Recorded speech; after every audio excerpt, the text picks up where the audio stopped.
नमस्कार दोस्तों, स्वागत है आपका आपके अपने ही चैनल पूजा वार्ष्णेय हिंदी कहानियों में। दोस्तों, आज की कहानी का शीर्षक है जीवन के अंतिम 5 मिनट। अगर आपको कहानी अच्छी लगे तो कहानी को लाइक कीजिएगा और चैनल पर नए हों तो चैनल को सब्सक्राइब कीजिएगा। चलिए कहानी शुरू करते हैं। एक बार की बात है, एक आदमी रेगिस्तान में रास्ता भटक गया और प्यास के कारण अचेत एवं मरणासन अवस्था में पहुंच गया। तभी वहां एक यमदूत प्रकट हुआ जिसने उस व्यक्ति को पानी पिलाया और वह व्यक्ति होश में आ गया। होश में आकर उस व्यक्ति ने यमदूत का उसकी जिंदगी बचाने के लिए धन्यवाद किया। यह सुनकर यमदूत मुस्कुरा दिया और बोला कि मैं एक यमदूत हूँ और मैं यहाँ तुम्हारी जान बचाने नहीं बल्कि तुम्हारे प्राण लेने आया हूँ। यह सुनकर आदमी चौंक गया और घबराकर रोने लगा और अपनी जान की भीख मांगने लगा।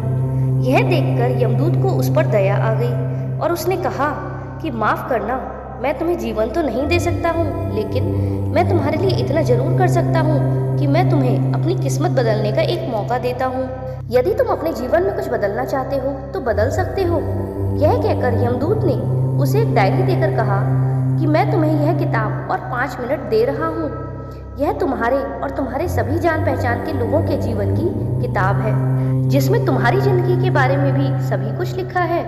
अगर तुम इसमें कुछ बदलना चाहते हो तो बदल सकते हो, पर याद रखना तुम्हारे पास सिर्फ 5 मिनट हैं। इन 5 मिनट में इसमें तुम जो भी लिखोगे वही होगा। उसके बाद मैं तुम्हारी कोई भी बात नहीं सुनूंगा और तुम्हारे प्राण हर लूंगा, लेकिन ध्यान रहे केवल 5 मिनट। यह बोलकर यमदूत वहां से दूर चला गया और उस व्यक्ति ने भी हाँ में सिर हिला दिया। उस व्यक्ति ने डायरी खोलकर देखी तो उसने देखा कि पहले पेज पर उसके और उसके एक पड़ोसी दंपति की यादें हैं और वह सभी बहुत खुश हैं। वह आगे बढ़ा। डायरी के दूसरे पेज पर उसके पड़ोसी के बारे में लिखा था। उसके पड़ोसी की लॉटरी निकलने वाली थी और वह करोड़पति बनने वाला है। ऐसा पढ़कर उसके मन में अपने पड़ोसी को लेकर ईर्ष्या आ गई। उस व्यक्ति ने वहां लिख दिया कि पड़ोसी की लॉटरी न निकले। डायरी के अगले पेज पर लिखा था कि उसके जान पहचान वाला व्यक्ति चुनाव जीतकर मंत्री बनने वाला है। उसने वहां लिख दिया कि वह चुनाव हार जाए। उसके पास अब नियति की किताब थी जिसमें वह जो चाहे बदल सकता था। वह अपने पड़ोसियों और अपनी जान पहचान वाले लोगों जिनसे वह ईर्ष्या करता था और जिनके प्रति द्वेष की भावना रखता था, उनके जीवन को बिगाड़ने में लगा रहा। इस तरह वह डायरी के पेज पलटता रहा और लोगों का बुरा होने के बारे में लिखता रहा।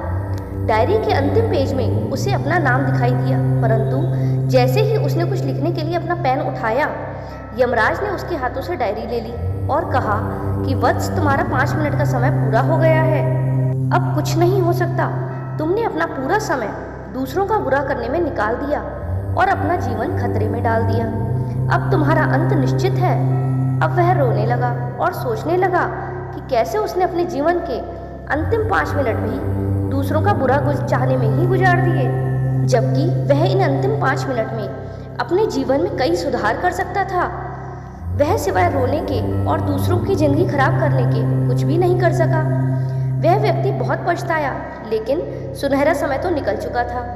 देखते ही देखते यमदूत ने उसके प्राण हर लिए।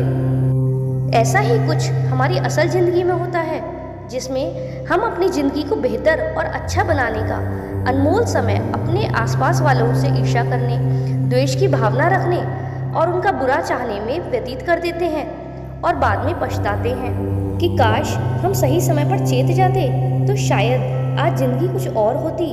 इसलिए सबका भला करें, अपने प्रभु की भक्ति में ध्यान लगाएं, खुश रहें और सभी के खुश रहने की कामना भी करें। अपने लाभ के लिए कभी किसी का नुकसान न करें, नहीं तो आपका जीवन भी ऐसे ही व्यर्थ हो जाएगा।